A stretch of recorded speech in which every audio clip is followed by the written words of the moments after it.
Hi అండి, నేను మీ Kamala. Welcome to women needs YouTube channel. ఈరోజు నేను ఈ వీడియోలో రాగిపిండి అరటిపండుతో హెల్దీ స్వీట్ రెసిపీని చూపించబోతున్నానండి. ఇప్పుడు తయారీ విధానాన్ని చూద్దాము. ముందుగా ప్యాన్ పెట్టుకొని స్టవ్ని లో ఫ్లేమ్లో పెట్టుకొని 3 టేబుల్ స్పూన్ల పల్లీలు వేసుకొని ఫ్రై చేసుకోవాలి. ఈ విధంగా ఫ్రై అయితే సరిపోతుంది.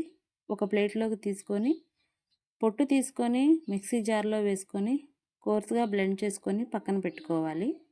స్టవ్ మీద గిన్నె పెట్టుకొని 1.5 కప్పు బెల్లం వేసుకోవాలి.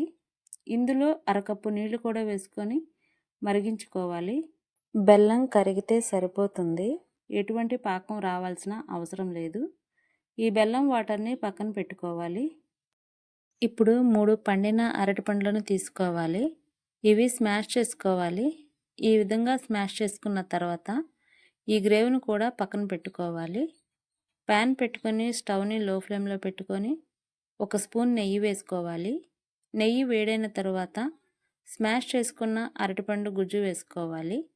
ఈ అరటిపండు గుజ్జును లో ఫ్లేమ్లో పెట్టుకొని 3 నిమిషాలు ఉడికించుకోవాలి. ఈ విధంగా ఉడికిన తర్వాత 1 కప్పు కొబ్బరి తురుమును వేసుకోవాలి. నేను ఇక్కడ పచ్చి కొబ్బరి వేస్తున్నాను. ఈ పచ్చి కొబ్బరి ప్లేస్లో మీరు ఎండు కొబ్బరి అయినా వేసుకోవచ్చు.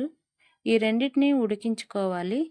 ఈ విధంగా ప్యాన్ నుండి సపరేట్ అవుతున్నప్పుడు మనం ముందుగా కరిగించుకొని పక్కన ఉంచుకున్న బెల్లం వాటర్ని వడకట్టుకొని వేసుకోవాలి.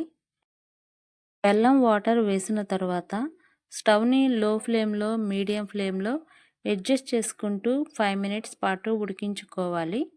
5 నిమిషాల తర్వాత ఇందులో 1 కప్పు రాగి పిండి వేసుకోవాలి. చిటికెడు సాల్ట్ వేసుకొని మిక్స్ చేసుకొని ప్యాన్ నుండి సపరేట్ అయ్యేంత వరకు ఉడికించుకోవాలి. ఈ విధంగా ప్యాన్ నుండి సపరేట్ అవుతున్నప్పుడు కొంచెం యాలకుల పొడి వేసుకోవాలి. ముందుగా మిక్సీ పట్టుకున్న పల్లీలు కూడా వేసుకొని ఈ మొత్తాన్ని కూడా మిక్స్ చేసుకుంటూ గట్టిగా అంటే ఉండలాగా ఫామ్ అయ్యేంత వరకు ఉడికించుకోవాలి.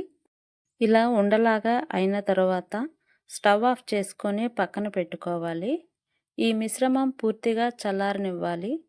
పూర్తిగా చల్లారిన తర్వాత చూపిస్తున్నాను చూడండి. కొంచెం చేతిలోకి తీసుకున్నప్పుడు చేతికి అంటుకోకుండా ఉండాలి. ఇప్పుడు కొంచెం పిండిని తీసుకొని రౌండ్ బాల్ లాగా చేసుకొని ఫ్లాట్గా ఒత్తుకోవాలి. ఇదే విధంగా అన్నిటినీ చేసుకొని పక్కన పెట్టుకోవాలి. ఆవిరి మీద ఉడికించుకోవడానికి నేను ఇక్కడ అరటి ఆకులు తీసుకుంటున్నాను. ఈ అరటి ఆకుల ప్లేస్లో మీరు బాదం ఆకులు, పసుపు చెట్టు ఆకులు అయినా తీసుకోవచ్చు. ఈ అరిటాకులను వీడియోలో చూపిస్తున్న విధంగా ఫోల్డ్ చేసుకోవాలి. ఈ విధంగా చేసుకున్న తర్వాత ఫ్లాట్గా చేసుకున్న పిండిని ఈ అరిటాకుల్లో పెట్టుకొని వీడియోలో చూపిస్తున్న విధంగా క్లోజ్ చేసుకొని కొంచెం ఒత్తుకోవాలి.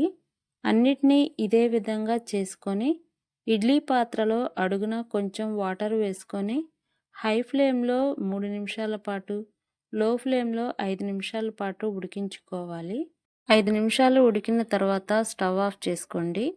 పూర్తిగా చల్లారిన తర్వాత చూపిస్తున్నాను చూడండి. చక్కగా వచ్చాయి. అప్పుడప్పుడైనా ఇలా హెల్దీగా చేసుకోవడానికి ట్రై చేయండి. ఈ వీడియో మీకు నచ్చినట్లయితే లైక్ చేయండి. మీ ఫ్రెండ్స్కి, ఫ్యామిలీ మెంబర్స్కి షేర్ చేయండి.